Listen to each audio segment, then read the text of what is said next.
जिन मंदिरों में आप अपनी मेहनत की कमाई लुटा रहे थे, आज कोरोना जैसी महामारी के वक्त तो मंदिरों ने अपने दरवाजे बंद कर लिए हैं। मंदिरों में बैठे ब्राह्मण मंदिरों के खजाने पर कुंडली मारकर बैठे हैं। देश में इतनी बड़ी आपदा आई है, करोड़ों लोग घरों में कैद है। देश में मेडिकल उपकरण की भारी कमी है। देश आर्थिक तंगी से गुजर रहा है, लेकिन देश के मंदिरों ने एक पैसा भी दान नहीं किया। इन मंदिरों में बैठे ब्राह्मणवादी अरबों खरबों के चढ़ावे पर आसन लगाए बैठे हैं। ट्विटर पर हैशटैग मंदिर में दान देना बंद करो ट्रेंड चल रहा है।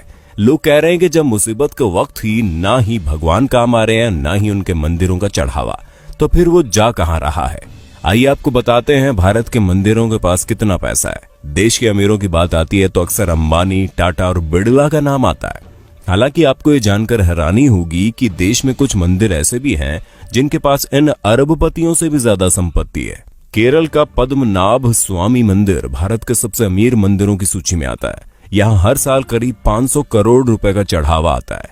2016 में इस मंदिर की टोटल वेल्थ $22.3 बिलियन यानी कि करीब 1.47 लाख करोड़ रुपए आंकी गई।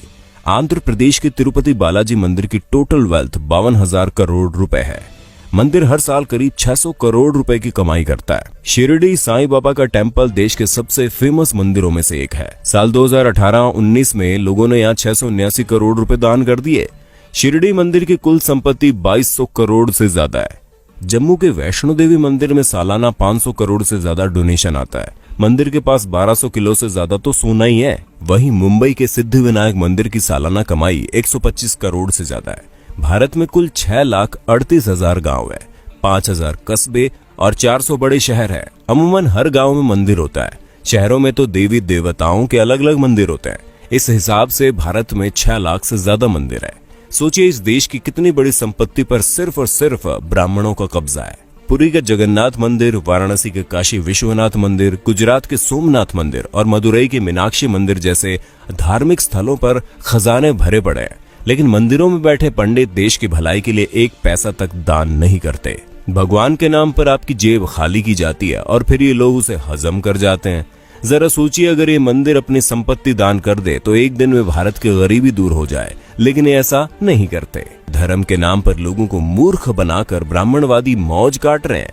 इसलिए अगली बार जब आप अपने बटुए से कोई नोट निकालें तो सोचिएगा जरूर कि आपके खून पसीने की कमाई पर कौन ऐश कर रहा है।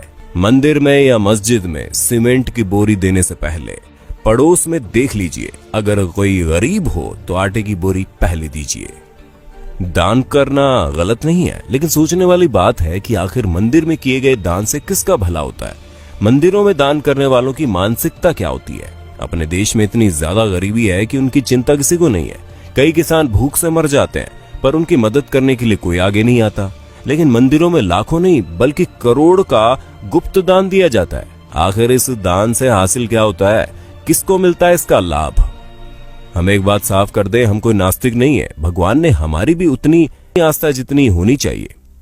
लेकिन सोचने वाली बात यह है कि आस्था जताने के लिए मंदिरों में दान करना जरूरी है। अगर नहीं तो फिर जो लोग मंदिरों में बेतहाशा दान करते हैं उनके पीछे की मानसिकता क्या है। क्या उनको भगवान से किसी बात का डर रहता है? क्या ऐसे लोगों को जो कि काले धंधे करते हैं उनके मन में बात रहती है कि वो भगवान के मंदिर में कुछ दान करके अपने पाप से बच जाएंगे? हमें तो लगता है ऐसी ही किसी मानसिकता के वशीभूत होकर ये लोग लाखों रुपए दान करते हैं। लेकिन इनके दान से किसका भला होता है? हमारे देश के बड़े बड़े मंदिरों की हालत क्या है, किसी से छुपी नहीं है। लाखों दान करने वालों के साथ वीआईपी और वीवीआईपी के लिए तो इन मंदिरों के द्वार मिनटों में खुल जाते हैं। इनको भगवान के दर्शन भी इनके मन मुताबिक समय पर हो जाते हैं। लेकिन आम आदमी को घंटों लाइन में लगे रहने के बाद भी कई बार भगवान के दर्शन नहीं होते। कभी कभी लगता है कि भगवान भी अमीरों के हो गए हैं, खासकर बड़े मंदिरों में विराजने वाले भगवान।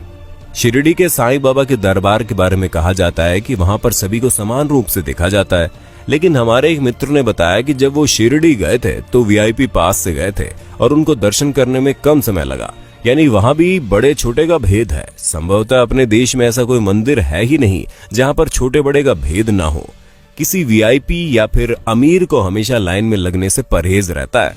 वे भला किसी गरीब के साथ लाइन में खड़े कैसे हो सकते हैं? लाखों का दान करने वालों को क्या अपने देश की गरीबी नजर नहीं आती?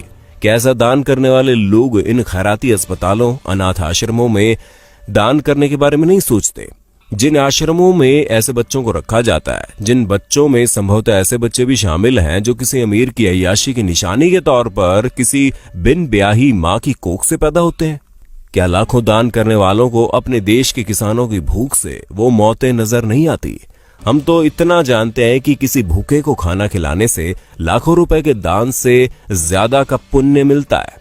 किसी असहाय और गरीब की मदद करने से उनके दिल से जो दुआ निकलती है वो दुआ बहुत काम की होती है।